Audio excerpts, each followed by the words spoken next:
So Armenia and similar emerging markets are moving rapidly forward the open finance. And what unique opportunities or risks do you think it will bring for the building the digital trust in those markets, particularly when it comes to data governance and investor protection and cross-border collaboration?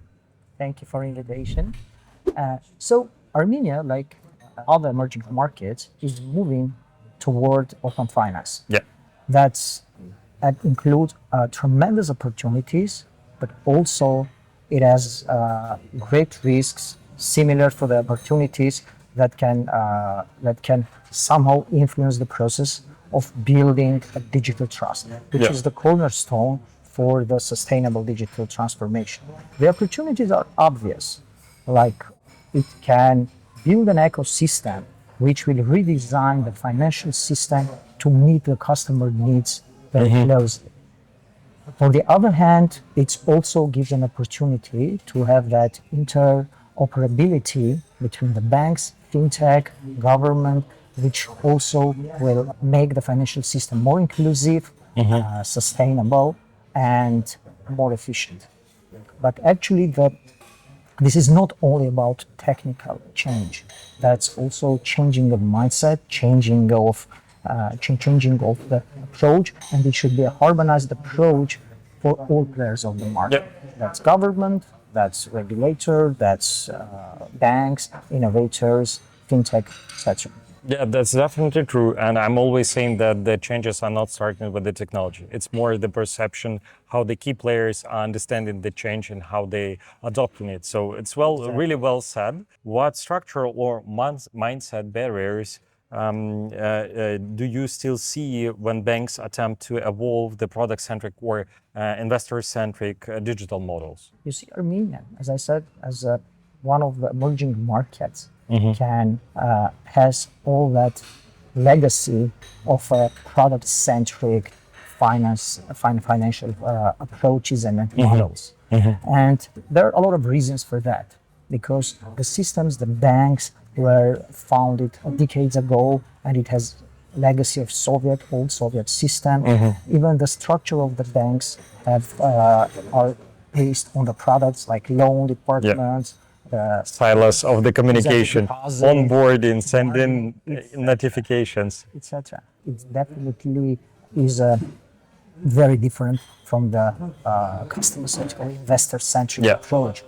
But for that reason, as I said, the legacy. The other reason is the technology, because now the banks, the banking system, they're using that old systems which needs to be upgraded and without the data and the systems. But there are a couple of examples that the technology was changed, and those companies who made these changes are well ahead of their competition, and they can get that benefits.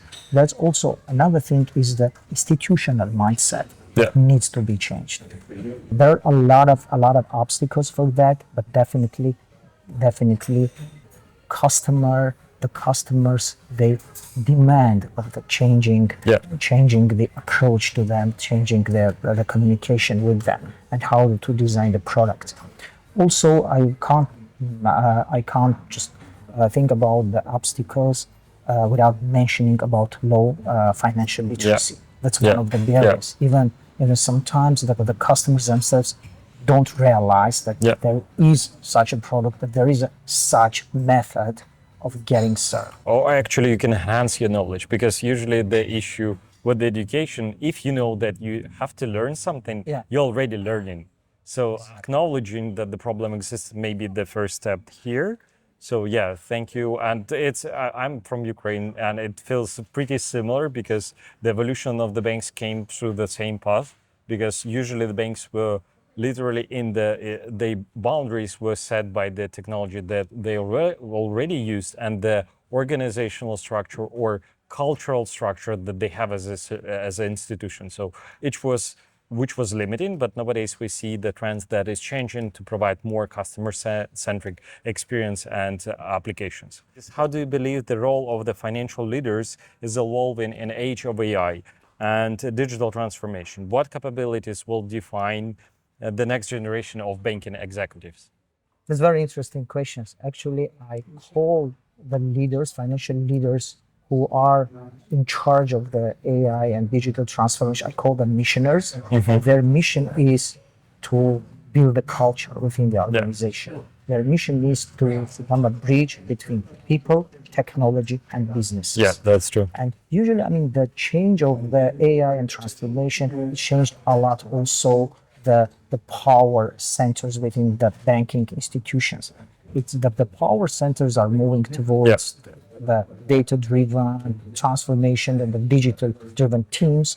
And also is another I think important aspect is there is a fight for the talent acquisition, and it's not only between banks, it's between banks and fintech, between banks and tech companies.